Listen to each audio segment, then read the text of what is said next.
L'actualité de ce 8 mars, c'est donc la journée internationale des droits des femmes en Suisse, terre de consensus et de neutralité.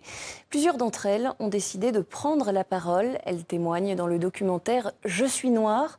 Ce film nous rappelle que les inégalités et discriminations ne se jouent pas uniquement entre les hommes et les femmes et qu'aujourd'hui encore, dans nos sociétés européennes, même si nous sommes égales en droit, eh bien de nombreuses femmes noires restent infériorisées par rapport aux femmes blanches.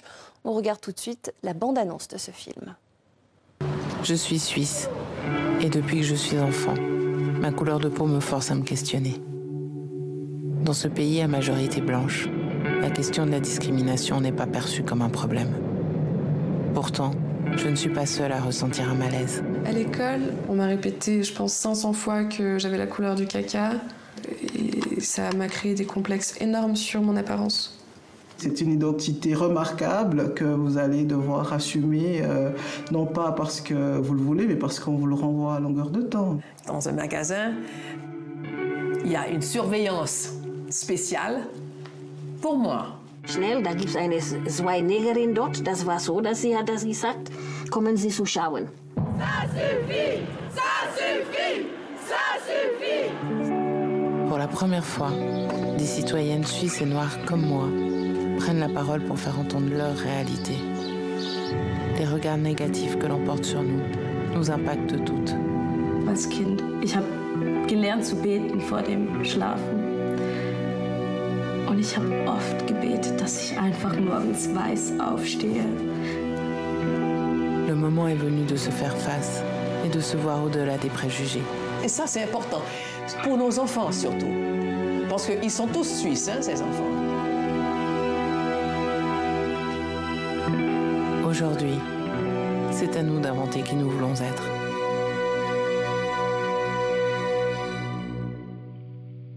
Voilà, Je suis noire, un film à découvrir en ce moment sur la plateforme TV5 Monde+, documentaire de Rachel Mbon et Juliana Fanjoul, avec qui nous avons le plaisir d'échanger ce soir. Rachel Mbon est en direct des studios de la RTS à Genève. Vous êtes journaliste, vous êtes la protagoniste principale de ce film et vous êtes accompagnée de Kalissa Akadi qui témoigne dans ce film. C'est la plus jeune des femmes que vous avez interviewées. Kalissa, vous aviez 17 ans à l'époque, vous en avez aujourd'hui une vingtaine. Alors on me signale qu'on a un petit souci de son avec la RTS, qu'on remercie pour le partage de ces studios. On est en train de régler ce souci de son pour pouvoir justement communiquer avec vous. On est aussi en direct de Mexico, au Mexique, avec Juliana Fanjoul, réalisatrice, co-réalisatrice de ce film. Vos films, Juliana Fanjoul, explorent justement ces relations de pouvoir dans les univers féminins. C'est donc à vous que je vais donner la parole en premier, puisque la liaison normalement fonctionne avec vous. Tout au long de ce documentaire, Juliana Fanjoul, on voit les différents stéréotypes auxquels se heurtent aujourd'hui encore les femmes noires, les femmes métisses, les femmes afrodescendantes dans la société suisse. Est-ce que vous, en réalisant ce film, vous avez eu une prise de conscience, pris conscience de certains biais, de certains stéréotypes que vous pouviez avoir peut-être inconsciemment en vous vis-à-vis de ces femmes? Bonjour et merci beaucoup pour cet espace. En effet, le racisme contre les femmes afrodescendantes en Suisse, c'est quelque chose dont on ne parlait pas. Lorsque Rachel s'est approchée de moi, de la boîte de production à travers laquelle on s'est connus, on s'est rencontrés, j'ai découvert un désert. On a fait face à un désert d'informations. Il n'y avait pas de film qui traitait de cette problématique, il n'y avait pas d'autres voix. Et puis effectivement, j'ai découvert tout ce dont parlent ces femmes. C'est des choses que parfois on entend, c'est des choses que parfois on répète sans forcément se poser la question si on continue à faire du mal en répétant ces propos ou en répétant ces clichés, disons, qu'on leur colle dessus. J'ai appris énormément de choses. Je pense que le film, depuis qu'il est sorti, donc depuis qu'on l'a fait, il y a 3 ans, il n'arrête pas de susciter de l'intérêt parce qu'on a énormément de travail à faire. Et dans ce sens, c'est aussi bien les populations afrodescendantes que les populations privilégiées et donc blanches qui sont concernées. Effectivement, hein, c'est un film qui, je crois, parlera à beaucoup de monde, et en tout cas dans nos sociétés européennes. La liaison est vraisemblablement rétablie avec Genève. Rachel Mbon, ce documentaire, il est très intime, hein, c'est votre histoire qu'il raconte, c'est votre voix qu'on entend dans ce film. Être une femme noire en 2025 en Suisse, qu'est-ce que ça représente pour vous ? Ça représente surtout la possibilité aujourd'hui d'exprimer une réalité qui a longtemps été silencée. Et ça donne aussi, je pense, un espoir pour d'autres de faire entendre leur voix, de faire résonner leurs forces et de dire aussi quelles sont les réalités, mais également de franchir une étape qui serait celle de l'action. Parce qu'en fait, il y a énormément de dénonciations, il y a énormément de paroles qui sont parfois perçues comme des paroles de victimisation. Mais en fait, je pense qu'aujourd'hui, il est temps de passer à l'étape d'après qui serait d'agir, surtout en confrontation à ce qui est en train de se passer dans ce monde actuellement. Je pense que l'action est vraiment déterminante aujourd'hui. Kalissa Akadi, vous avez témoigné hein, dans ce film. Et alors justement, Rachel Mbon parlait à l'instant de victimisation et de la nécessité de dépasser hein, cette idée de victimisation. Vous dites hein, dans ce film que votre couleur de peau a longtemps été un complexe par rapport notamment à vos camarades à l'école. Hein. Vous racontez, et même dans votre propre famille, vous racontez des choses assez douloureuses hein, que vous avez vécues. Est-ce que c'est toujours le cas? Est-ce qu'aujourd'hui, votre couleur de peau en tant que femme noire suisse est toujours un complexe? Alors aujourd'hui non, pas pour moi, mais parce que c'est une décision personnelle que j'ai prise, un chemin que j'ai fait depuis quelques années maintenant, où j'essaie de... C'est un travail quotidien de se voir différemment et de prendre conscience de la force que j'ai. Et je pense que en fait, c'est une question de confiance et c'est quelque chose qui se travaille et c'est quelque chose sur lequel je travaille tous les jours. Et aujourd'hui, non, je ne considère plus ma couleur de peau comme un défaut. Ouais, maintenant, ça va beaucoup mieux. Ça va beaucoup mieux, vous avez cheminé. Alors, on va regarder justement un autre extrait de ce film sur cette question de l'infériorité, ou plutôt de l'infériorisation, et on commente juste après.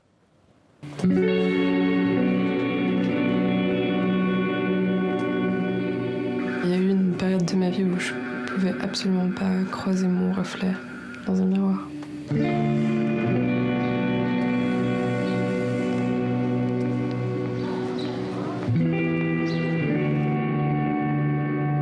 Moi non plus, je n'aime pas ce reflet qui me trahit, qui révèle mon grand front, mon nez épaté, ma bouche charnue. Ma mère m'a raconté qu'à ma naissance, on l'a eu traité de pute pour avoir épousé un Africain, un sauvage. J'étais le fruit d'une union entre une femme désavouée et un homme primitif. Je reconnais que j'ai parfois du mal à être simplement moi. Je découvre que je peux prendre un air hautain, sans doute pour éviter d'être enfermée dans l'infériorité. Pour me protéger, je ressens parfois le besoin de m'éloigner, d'échapper au regard qui m'emprisonne. Mais c'est impossible. Je suis toujours rattrapée. Voilà, Rachel Mbon, c'est votre voix hein, qu'on entend dans cet extrait. Je précise que vous êtes née en Suisse, d'une mère suisse, d'un père originaire du Congo. Vous racontez dans ce film qu'un jour, lorsque vous étiez enfant, votre père est venu vous chercher à l'école et vous dites que vous avez eu honte, que vous ne vouliez pas être associé à cet homme noir. C'est extrêmement violent. Comment est-ce qu'aujourd'hui, vous analysez cette réaction d'enfant que vous avez eue ? J'analyse cette réaction comme une réaction qui est associée à un système et donc à un système de pouvoir qui était mis en place. Et ce système de pouvoir m'a fait voir mon père au travers des stigmates et aussi des biais négatifs que l'on porte sur les personnes noires et racisées. Et en l'occurrence, je pense que ma réaction était une stratégie de survie, en fait, une stratégie de défense dans un monde qui laisse entendre que quand on est blanc, on est privilégié et qu'on est la norme. Et donc, dans mon regard d'enfant, mon père n'appartenait pas à la norme. Donc, cette anormalité, entre guillemets, ne devait pas être associée à l'enfant que j'étais ou justement à cette jeune fille que j'étais. Et je pense que c'était vraiment la seule stratégie que je pouvais avoir. Et donc, cette stratégie-là, évidemment qu'elle est induite par tout un système qui a été mis en place. Et c'est seulement par la suite que j'ai pu le déconstruire. Mais à cet âge-là, quand j'avais 6 ans et que cet événement a eu lieu, j'étais évidemment pas en mesure de comprendre quel jeu de pouvoir se jouait là. Juliana Fanjul à Mexico, je me tourne vers vous. Rachel parlait à l'instant de ce qu'on appelle souvent dans le langage commun le white privilege, le privilège qu'auraient certaines femmes blanches dans la façon dont elles sont traitées par la société. Est-ce que vous, en tant que femme blanche, vous le sentez, cette forme de privilège et cette différence de traitement ? Évidemment, je le sens depuis que je suis enfant. J'ai été élevée dans cette société mexicaine qui est très, très contrastée. Et donc, à un moment de ma vie, j'ai pris conscience que si bien je n'étais pas coupable de ce qui s'était passé par le passé, il fallait que je prenne des responsabilités parce que j'étais héritière et ces privilèges que j'ai, je les ai hérités à travers une histoire et je ne peux pas nier cette histoire. Et donc voilà, c'est à partir de ce principe que je sens qu'on a le besoin, la responsabilité de se mettre à la place de l'autre et d'essayer de trouver des solutions ensemble. Et pour trouver des solutions, évidemment, on doit commencer par accepter ce qu'il se passe. On ne peut pas vivre ce que vivent ces femmes afrodescendantes, mais on peut essayer de le comprendre. Juliana Fanjul, vous parlez des stéréotypes négatifs liés aux femmes afrodescendantes.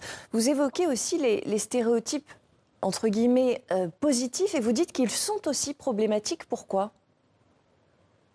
Ça, c'est une des choses que j'ai découvert dans ce film et à travers la discussion, les heures de discussion avec Rachel et les autres protagonistes. On a beau penser qu'en disant que les Noirs dansent mieux, que leurs corps sont plus performants pour le sport, que musicalement, ils ont, je sais pas, et qu'ils sont super doués, etc. Et en pensant qu'on fait du bien, en disant ce genre de propos, en fait, on est en train de commettre exactement le même problème. Et effectivement, ces stéréotypes, ces idées reçues sur les femmes noires, on les retrouve notamment en milieu scolaire, en milieu universitaire et plus tard dans le monde du travail. On va écouter à ce sujet le témoignage de Brigitte Lemboidio. C'est la première avocate noire de Suisse et elle témoigne dans ce documentaire. Une aventure au niveau de l'université où vous débarquez, vous faites votre examen oral et puis le professeur vous dit « Mais mademoiselle, vous êtes adoptée ?» Pardon, vous êtes adoptée? Non, je ne suis pas adoptée, mes 2 parents sont bien noirs, d'origine africaine. Et ah ouais, vous êtes tellement excellente que je me suis posé la question. Alors, je vous laisse donner la suite que vous voulez à cette phrase, mais pour moi, c'était assez triste parce que c'est quand même un professeur d'université qui vous dit que pour être excellent, il faut avoir des parents blancs. Voilà, pour être excellent, il faut avoir des parents blancs, une idée reçue là aussi très violente. Kalissa Akadi, je me tourne vers vous puisque vous êtes la plus jeune, vous incarnez la nouvelle génération. Est-ce que vous avez, vous aussi, été confrontée à cela lors de votre scolarité, lors de vos études ? Pas vraiment, pas de la part des professeurs en tout cas. Sur ça, j'ai eu beaucoup de chance, je crois, ou alors pas, c'est peut-être juste normal. Mais non, moi, c'était surtout entre pairs, entre élèves, des commentaires, des blagues, beaucoup de blagues qui n'étaient pas vraiment drôles. Mais du point de vue de l'institution, que ce soit au gymnase, enfin au lycée, à l'université ou dans la haute école où je suis maintenant, je ressens pas cette espèce de curiosité par rapport à mes compétences intellectuelles. Enfin, j'ai pas vécu ça, heureusement. Ben, en tout cas, c'est peut-être le signe que les mentalités évoluent et c'est évidemment quelque chose de positif dont on peut se réjouir. Rachel Mbon, je voudrais qu'on parle quand même de l'univers professionnel parce que dans votre documentaire, il y a plusieurs femmes qui témoignent justement des stéréotypes, des idées reçues dont elles peuvent être victimes, même du racisme, hein, disons les choses clairement, dans l'univers professionnel. Est-ce qu'il n'y a pas, parce que c'est vrai qu'on parle, nous, souvent des inégalités salariales, professionnelles entre les hommes et les femmes, mais est-ce qu'il n'y a pas, pour les femmes noires, métisses, afrodescendantes, une forme de double peine ? Oui, bien sûr. Alors, il y a effectivement une double peine qui a été largement thématisée par des autrices afroféministes et notamment aussi par Audre Lorde qui parlait donc d'intersectionnalité. Donc, les femmes noires se trouvent à l'intersectionnalité de différents types d'oppression. Donc, à commencer par l'oppression liée au genre, mais ensuite la double peine qui est évidemment liée à la race, donc le racisme, et une troisième qui est liée à la classe sociale parce que les femmes noires, bien souvent, se trouvent au plus bas de l'échelle sociale. Donc, elles sont aussi victimes de cette précarité-là qui, ensuite, a des répercussions bien évidemment négatives, que ce soit dans le milieu du travail, dans le cadre aussi des relations au quotidien. On le voit dans le film, les femmes noires les plus précaires sont bien souvent celles qui sont victimes des agressions racistes les plus violentes et les plus décomplexées, à quelque part. Plus on monte dans l'échelle sociale, moins les discriminations seront frontales, elles deviendront plus sophistiquées, plus subtiles. Ça ne veut pas dire qu'elles seront moins existantes, mais elles seront plus cachées par un vernis social. Rachel Mbon, en vous écoutant, on se dit que finalement, eh bien, le féminisme a encore beaucoup à faire, notamment pour être plus inclusif. Comment, selon vous, les mouvements féministes peuvent travailler pour réussir, pour être plus inclusifs et réussir à mettre toutes les femmes, quelles que soient leurs origines, sur le même pied d'égalité ? Oui, alors il y a un énorme travail à faire dans cette direction. Je pense aussi dans une direction de convergence des luttes, parce qu'en fait, on ne peut pas oublier que ce soit aussi la lutte pour le climat converge aussi dans le même sens avec des luttes antiracistes. Et pour ça, il faut vraiment réussir, comme on le voit, comme on l'a fait dans le film, comme on l'a fait aussi par ailleurs aujourd'hui pour fêter les 3 ans du film dans le cadre du FIFDH, de réunir plusieurs personnes et des alliés à la table et faire entendre, faire comprendre, il n'y a qu'au travers du dialogue et au travers de la convergence des luttes et des liens qui se créent qu'on peut développer une force active et continuer à éduquer notamment la jeune génération. Ce qui me réconforte d'une certaine manière, même si je sais qu'il y a encore énormément de travail à faire, mais je le vois lors de réunions féministes qu'il y a de plus en plus d'inclusion, il y a de plus en plus de diversité, mais après, il faut aussi agir au niveau politique. Dans ce sens-là, en Suisse, il y a énormément de travail à faire. Énormément de travail à faire et c'est un autre volet que nous avons malheureusement pas le temps d'aborder ce soir. On aura peut-être d'autres occasions d'en parler sur TV5 Monde. Merci beaucoup à toutes les trois. Rachel Mbon, Juliana Fanjoul et Kalissa Akadi. Je rappelle que le documentaire « Je suis noire » est à découvrir en ce moment et gratuitement sur la plateforme TV5 Monde+. Merci pour vos précieux témoignages à suivre dans un instant.